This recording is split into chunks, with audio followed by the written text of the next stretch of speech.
At this point, I don't think anyone knows what's going on with Samsung's Galaxy Note. A handful of reports published towards the end of last year suggested that Samsung, in a bid to more fully focus on devices like its foldables, would push off or even discontinue the Note line entirely. But shortly afterwards, another anonymous source who says they work at Samsung told one of Korea's major news agencies that, yeah, no, the Galaxy Note is definitely still a thing. We're just going to wait until next year to release them, which is fine. But it sort of lacks the definitiveness you'd get if someone like TM Rowe, for example, just came out and said, no, don't worry, we're still going to keep making those phones that you like. Until we hear something like that, though, all we can really do is speculate, and in my case, try out something that's kind of meant to be an alternative.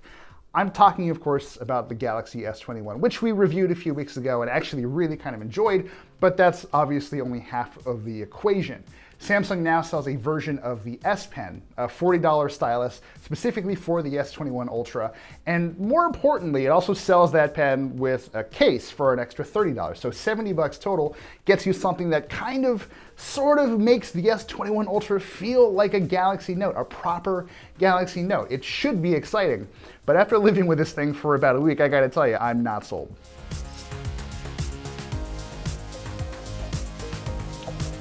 Now let me clear a couple things up right out of the gate. That is not at all the fault of the S Pen. It's honestly kind of a pleasure to use, but that's me. I've always kind of enjoyed the S Pen. Here's what I like about it. For one, it's huge compared to this little twig that comes with a Galaxy Note 20 Ultra in this case. The S Pen that Samsung now sells separately for the S21 Ultra is about 4 inches long. It's a little bit over, but who's counting? And it just feels so much more comfortable to use because you're not constantly trying to find the right angle to just hold this tiny, tiny twig of a pen. Whether you're sketching or you're taking down notes, comfort while writing is of huge importance, and Samsung's new S Pen really delivers on that front. If you've ever used a Galaxy Note before, you know that there are a couple things that kind of help define the experience.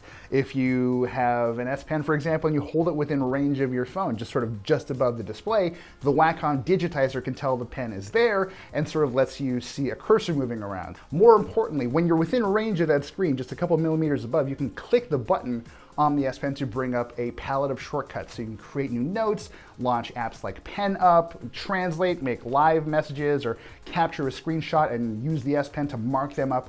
These are key parts of the Note experience, and those in fact work really well on the Galaxy S21. It does everything you'd expect the classic S Pen to do, and I do mean classic because within the last few years, we've seen Samsung styluses get really intelligent. They come with Bluetooth low energy and tiny capacitors inside, so they actually do charge and interact with the phone, so you can perform things like those weird magic wand air gestures and move back and forth through apps and control media and even control your camera, which unfortunately is just not on the table here. You'll have to wait for a bigger, more expensive version of the S Pen called the S Pen Pro, which is coming later this year.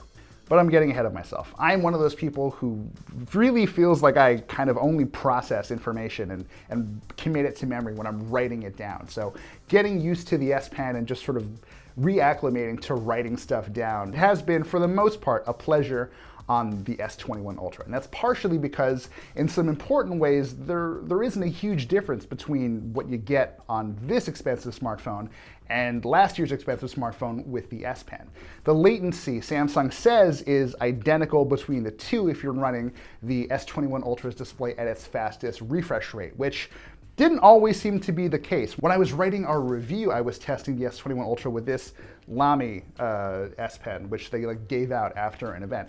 And I saw moments where the strokes on screen were sort of trailing pretty dramatically behind the nib itself, which thankfully hasn't happened with the S Pen that Samsung itself has made. Even if there are differences there, and again, I don't think you're really going to notice them, but even if there are, when you're just sort of writing stuff down, when you're taking notes, when you're transcribing documents or marking up an image, you're really not going to see anything. The input latency seems, at least to my eyes, to be barely there. It's almost instantaneous. That said, if you're an artist, you might sort of lose out on some little fine, precise motions. I certainly haven't experienced that, but earlier versions of the S Pen have tilt detection, which basically allow the phone to recognize the angle at which you're holding the pen and sort of reproduce the way the stroke would look if you were drawing with a pen and paper at that same angle. I did not think Samsung's new S Pen would be able to do that because there is no connection really between the pen and the S21 Ultra. There's no Bluetooth, it's all whatever's happening through that Wacom digitizer. That said, it still does work to an extent. When you try out the pencil, for example, you can sort of come in at an angle and do a bit of light shading. It's not great, but it doesn't seem too different from what I saw in the Galaxy Note 20 Ultra. There are obviously some edge cases I'm probably not aware of, and again, completely not an artist, but if you have the opportunity as a digital art enthusiast to try out the S Pen with a Galaxy S21 Ultra before buying it, I really strongly recommend you take that time.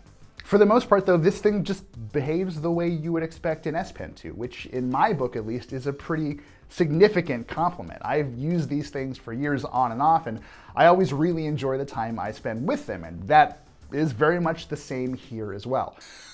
I gotta say though, this case is not great, and that is where realistically 98% of my complaints lie. For one, it's made of silicone, which is itself not necessarily a bad thing, but it just means that this case suffers from all of the other issues that all the other silicone cases out there fall prey to. So it gets kind of grimy looking really easily, it picks up finger oils and sort of doesn't look very nice after a while. It picks up lint like crazy too, but that's obvious. It sort of goes in and out of a pocket and sort of grips everything on the way out. My bigger issue is that this thing is, it's big. That's a very obvious complaint, but it is one of the things I've really struggled to wrap my head and my hands around for the past few days.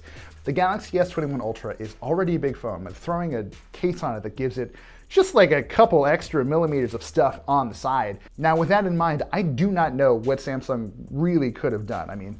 If at the end of the day their job was to make a case that you put the S Pen into so you don't lose the S Pen, I applaud the sentiment, and of course it's gonna make this thing kind of enormous. Oh, and another thing, the S Pen slots into the case's left side because the right side of the S21 Ultra is just covered in buttons. My only issue, and this is very much a me thing, like don't dwell on this too much, but I have not been able to just like rewire my muscle memory to be able to just like pull out the S Pen with my left hand.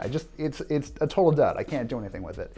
That means whenever I am in a grocery store or standing out somewhere and want to jot something down, I have to pull out the thing. I've got to sort of do a quick little awkward juggle and then pull the S Pen out with my right hand and then flip it back and then do whatever it is I want it to do. That's a very specifically me thing, but I know a lot of other people are going to run into that same thing. That said, if you're a lefty, good job. This one's for you. There is one more thing I gotta say I do not like about this case. There's a bit right near the USB-C charging port where the material gets really thin and kind of moves around a lot without too much effort. I could definitely see that getting sort of stuck on my keys as I'm trying to pull out of my pocket or snagging on something in my backpack.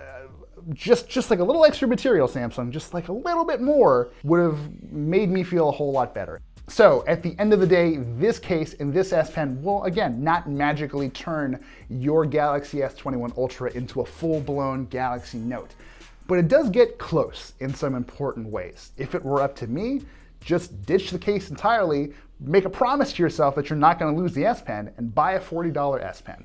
Or if you really want to see what the full Note experience can look like on a Galaxy S phone, you can wait till the S Pen Pro shows up, whenever that shows up. Thanks for watching, and I'll see you next time.